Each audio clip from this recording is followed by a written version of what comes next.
Can you imagine that the most successful voice in Mexico in the 1970s ended up singing in a small pozole restaurant? This is the fascinating and moving story of Juanelo, an artist who sold 3 million records in just 3 months, but whose fate was marked by the prejudices of the Mexican music industry. His story reveals the shadows behind the glamour of music and how talent, at times, is not enough in a world ruled by appearances.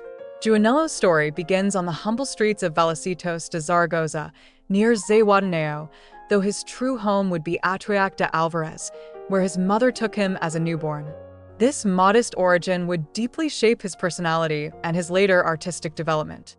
His musical talent was a gift inherited from his mother, who sang in the local church, laying the foundation for what would become one of Mexico's most privileged voices. From a very young age, music accompanied him at every stage of his life, though in his childhood, he never imagined he would one day achieve fame. As he grew up in Atoyac, Juanelo began to explore his talent without formal training but with an innate musical sensibility that set him apart.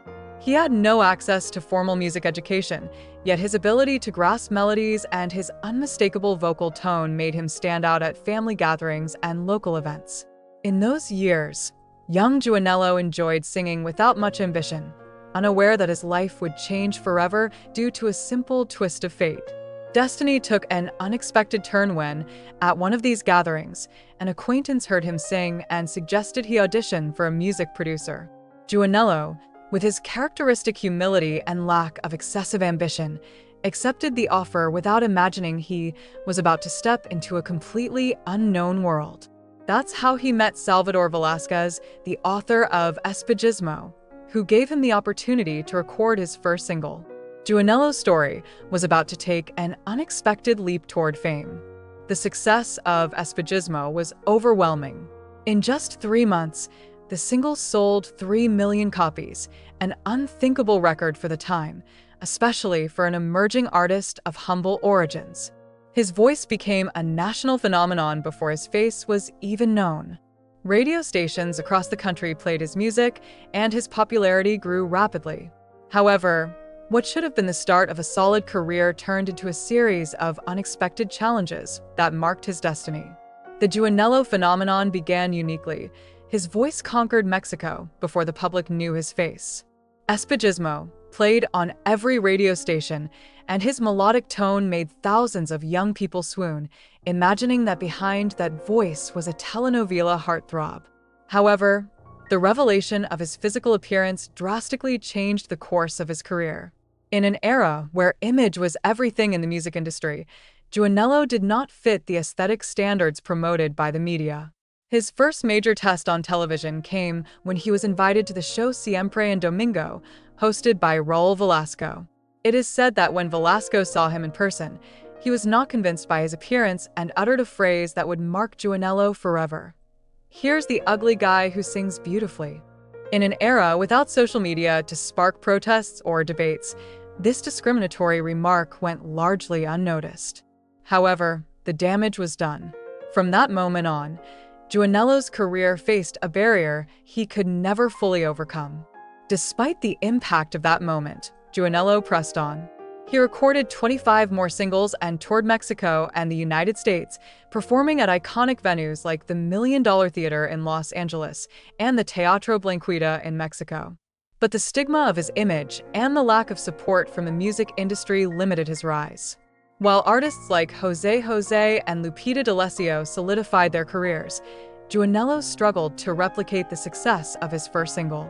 Some say his humility and lack of ambition also worked against him, as he never actively sought international exposure or fought to stay at the top. Over time, his name began to fade from the musical mainstream. By the 1980s, Juanelo was no longer part of CBS's roster, and his presence in the media became increasingly sporadic. Despite this, he never stopped singing.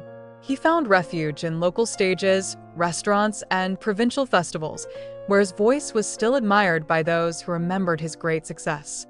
However, the lack of opportunities and the industry's neglect led him to a life of financial hardship. During the pandemic, he even asked the public for support to cover his expenses, revealing the harsh reality many artists face after the splendor of fame. Juanelo's entry into the professional music world was almost accidental. Salvador Velázquez, the author of Espejismo, met him by chance and was impressed by his deep and emotive voice. At the time, Juanelo did not see himself as a professional singer. He enjoyed music, but his life revolved around other modest jobs. When Velázquez suggested he learn the song, Juanelo initially showed indifference. He was used to singing covers of other artists and saw no need to memorize an original song. However, at his friend's insistence, he agreed to give it a try, unaware that this decision would change his life. Destiny intervened when, shortly after learning Espejismo, Velázquez had a meeting with Federico Méndez, Vicente Fernandez's producer and an influential CBS executive. His goal was to present some of his compositions in hopes that an established artist would record them. It was then that someone suggested Juanelo accompany Velázquez and sing the songs live for the presentation. Without expectations or grand aspirations, he agreed. But what happened next was unexpected. When Federico Méndez heard Juanelo's performance, he was stunned. His voice was not only powerful and in tune, but also had a warmth and emotion that captivated immediately. He wasn't a technically refined singer, but his naturalness and interpretive honesty set him apart. At the end, Méndez made an unexpected offer. Instead of finding another artist to record Espejismo, Juanelo himself would be the one to bring it to the public. Without even imagining this possibility, he found himself signing a contract with CBS and preparing his first single. The release of Espejismo on February 14, 1974, marked a turning point in his life. In just 3 months, the single sold 3 million copies, an absolute record for the time.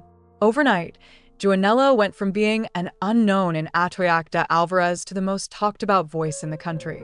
However, the real test was yet to come. He had to appear on camera and prove that his talent went beyond the radio. It was then that the industry showed him its cruelest face. The most controversial moment of his career came when he was invited to Siempre and Domingo, the most important TV show of the time, hosted by Raúl Velasco. For any artist, appearing on that stage meant consolidating their success and reaching a massive audience.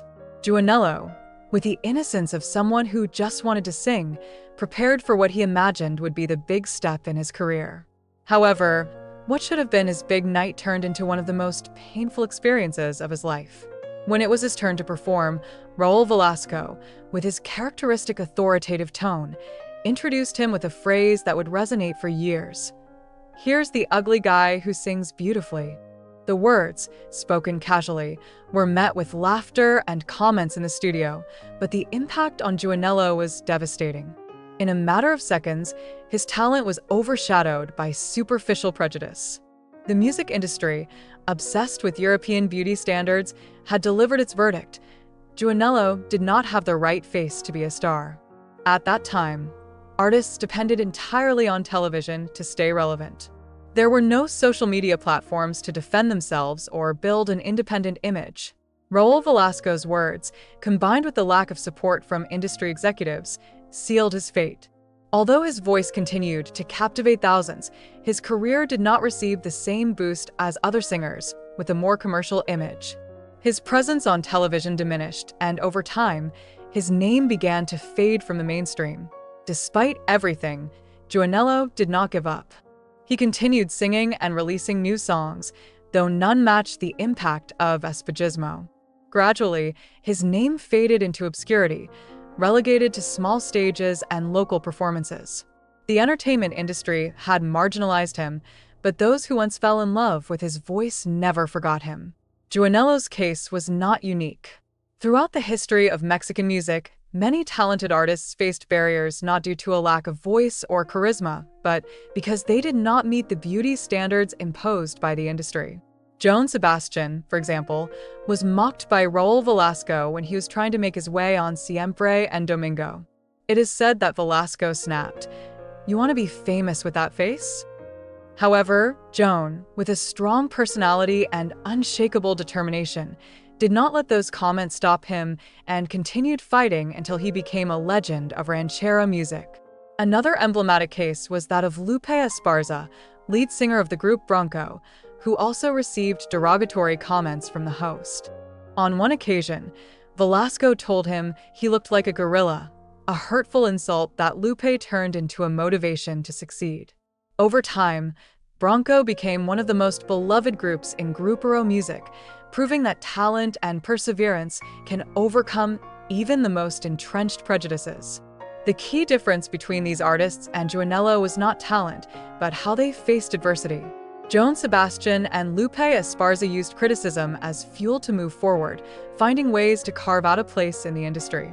Juanelo, on the other hand, did not have the same emotional strength. Perhaps his shyness, lack of formal education, or limited self-confidence made Velasco's words affect him more deeply. In an industry where image was everything, Juanelo never found a team to push him and help him project himself beyond his physical appearance. Instead of challenging the standards and fighting for his space, he ended up accepting a secondary role in Mexican music. His story reflects a sad reality. Talent alone is not enough if one lacks the determination and strategy to challenge industry prejudices. The sudden success of Espejismo was both a blessing and a curse. With a record-breaking 3 million copies sold in just 3 months, Juanelo became an overnight musical phenomenon. However, the music industry is ruthless, and great success brings even greater expectations. From that moment on, his career was tied to the shadow of his first single, and every subsequent song was inevitably compared to that massive hit. Juanelo himself confessed in interviews that, over time, Espejismo became his worst enemy. Although he released 25 more singles, none matched the impact of his debut. This situation was not unique to him. Many artists have experienced the one-hit wonder phenomenon, where an initial great success becomes an impossible burden to overcome. The pressure to replicate the magic of Espejismo led him into a cycle of frustration and demotivation, as each new release seemed insufficient in the eyes of the public and record labels. The music industry can be merciless to those who fail to sustain their success. Instead of offering support and seeking strategies to evolve his career, record labels began to sideline him. In the 1970s and 1980s, without social media or independent platforms, artists depended entirely on television and record companies to stay relevant. Without a strong team behind him and only one major hit to his name, Juanelo began to lose relevance in the industry. Over the years, his fame faded, and his life took an unexpected turn. From filling stages and playing on every radio station in the country, he ended up performing in small restaurants and local bars, where his voice was still recognized but no longer had the same reach. However, despite the difficulties, his love for music never disappeared. He kept singing, not for fame or money, but because it was the only thing that truly made him happy. Despite his apparent failure to maintain commercial success, Juanelo had moments in his career that showed his talent did not go unnoticed. Although his name faded from the mainstream, he managed to perform at prestigious venues like the $1 Million Theater in Los Angeles and the Teatro Blanquita in Mexico. For any artist, performing at these venues was a significant achievement, as it meant their voice still had a loyal audience willing to listen. The $1 Million Theater in Los Angeles, in particular, was a meeting point for great figures in Latin music, and its lineup always included the most prominent artists of the time. That Juanelo performed there speaks to the quality of his voice and the admiration he still inspired in the Latino community in the United States. Although he never achieved the consolidation of artists like Jose or Vicente Fernandez, his talent continued to resonate with those who heard him. On the other hand, in Mexico, his performance at the Teatro Blanquita was proof that his career, though bumpy, had moments of brilliance. This venue was known for hosting popular music shows, theater, and comedy, and performing there meant there was still a market for his music. However, these achievements were not enough to reverse the industry's perception of him. The producers continued to see him as a difficult artist to market due to his image, and opportunities remained limited. Outside the spotlight, Juanelo continued to build his legacy on small stages, where his voice still moved audiences. Although he didn't enjoy the massive fame that others achieved, his story reflects the reality of many artists, those who, despite not staying at the top, left an indelible mark on those fortunate enough to hear them live. Juanelo's case presents an interesting paradox within the Mexican music industry. While artists like Armando Manzanero and Cornelio Reyna managed to succeed despite not fitting conventional beauty standards, Juanelo couldn't overcome that barrier. Why do some musicians transcend these prejudices while others remain trapped by them? One key factor may have been how each artist managed their image and personality. Armando Manzanero, for example, compensated for his lack of physical attractiveness with his mastery as a composer. His songs were performed by other artists before he began singing them himself, allowing him to establish a career without relying entirely on his image. His talent was so immense that the industry couldn't ignore him. Cornelio Reyna, on the other hand, found his niche in ranchera and norteño music, genres where physical appearance wasn't as decisive as in pop music. Additionally, his confident attitude and stage charisma made him a beloved figure among audiences. His authenticity and strong musical identity played a crucial role in his success. In contrast, Juanelo never seemed to find a way around the obstacle of his image. He didn't have a strong team to help redefine his artistic identity or the backing of a record label willing to invest in his long-term projection. Moreover, his own shy personality and lack of ambition led him to accept the fate imposed by the industry without fighting to change it. His story leaves us with a question that remains relevant in today's music industry. To what extent is talent enough to succeed? In an industry where image and marketing are key factors, Juanelo represents the many artists who, despite their gift, never reached the place they deserved. Juanelo's story not only reflects the individual discrimination he faced, but also exposes the implicit rules of a deeply exclusionary Mexican television system in the 1970s. At a time when television was the primary platform for promoting artists, shows like Siempre and Domingo wielded enormous power over who succeeded and who was relegated to obscurity. Raul Velasco, as the host and an influential figure, had absolute control over which artists appeared on his show, under what conditions, and with what level of exposure. One of the most criticized aspects of Siempre and Domingo was its preferential treatment of foreign artists at the expense of national talent. While Mexican singers struggled for opportunities and often had to cover their own expenses to appear on the show, international artists were granted special privileges. Luxury hotel stays, first-class plane tickets, and VIP treatment were common for European or South American singers, while Mexican artists received minimal logistical support. This malinchismo, preference for foreign over domestic, within the Mexican music industry not only harmed Juanelo but also many other artists who, despite their talent, didn't fit the image Velasco and the producers wanted to project.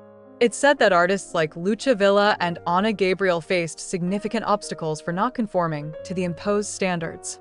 In Juanelo's case, his humble origins and appearance outside traditional norms were enough for him to be denied the support needed to succeed on television. The most troubling aspect of this system was the lack of alternatives. Without social media or digital platforms where artists could promote themselves independently, television was the only path to stardom.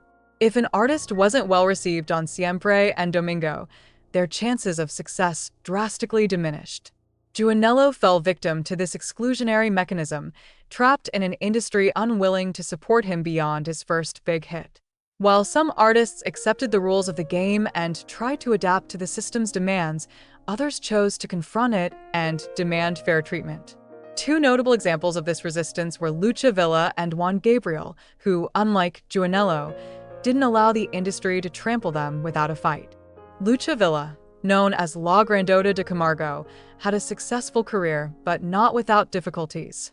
Despite her undeniable talent, her relationship with Siempre and Domingo deteriorated when she demanded fair payment for her performances. Most Mexican artists accepted appearing on television without compensation, solely for the promotional opportunity. However, Lucha Villa, tired of this injustice, dared to ask for payment for her work. Raul Velasco, offended by her stance, decided to ban her from the show, severely affecting her media exposure at the time. Juan Gabriel, on the other hand, handled the situation differently. El Divo de Juarez understood from the start that his talent was valuable and wasn't willing to give away his work. When Velasco invited him to the show under the same conditions as other Mexican artists, Juan Gabriel refused and demanded payment for his performances, arguing that artists in other Latin American countries were compensated for appearing on television. This defiant attitude initially led to resistance, but over time, he became so influential that Mexican television had no choice but to accept his terms.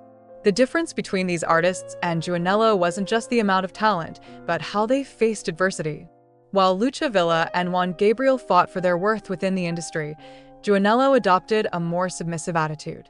His shyness and lack of ambition led him to accept the conditions imposed on him without question. Instead of challenging the system, he settled for what he was offered, which severely limited his professional growth. These stories show how the music industry depends not only on talent, but also on artists' ability to negotiate, defend their position, and challenge systemic injustices. Juanelo may have had a privileged voice, but in a world where image and attitude are as important as music, his lack of initiative ultimately became his greatest obstacle. Juanelo's later years were marked by adversity. Over time, his name faded into obscurity for most of the public, and the industry that once celebrated him stopped providing support. Without record deals or television appearances, he was forced to seek work in various places to survive. One of the last records of his life places him in a pozole restaurant in Chilpancingo, where, with the same passion as always, he continued singing for customers who still remembered his 1974 hit. The COVID-19 pandemic dealt a devastating blow to many artists in precarious situations, and Juanelo was no exception. With restaurants closed and the economy paralyzed, his only source of income disappeared. It was then that posts began circulating on social media asking the public for help to cover his expenses. This image painfully contrasted with that of the young man who, decades earlier, had broken sales records with Espejismo. In 2024, rumors of his death surfaced, though there has been no official confirmation from accredited media or close family. The uncertainty surrounding his whereabouts reflects how the industry can forget even those who were once prominent figures in music. While some artists receive posthumous tributes and recognition for their careers, others simply fade into anonymity as if they never existed. Beyond media oblivion, Juanelo leaves an indelible legacy in the memory of those who were once moved by his voice. His story is not only a testament to talent, but also a warning about the cruelty of the music industry and the fragility of success. His case invites us to reflect on how many other artists have been unjustly relegated to obscurity and how many could still be rescued if music valued talent over appearance. Juanelo's story is not just the tale of a wasted talent, but a mirror reflecting the contradictions and prejudices that still persist in the music industry. His legacy reminds us that behind every success or failure, there are human stories that deserve to be told and remembered. If you found this video interesting, don't forget to like, subscribe, and turn on notifications for more fascinating stories about Mexican music. In the video on your screen, you can discover another surprising story about forgotten artists of Mexico. See you in the next video.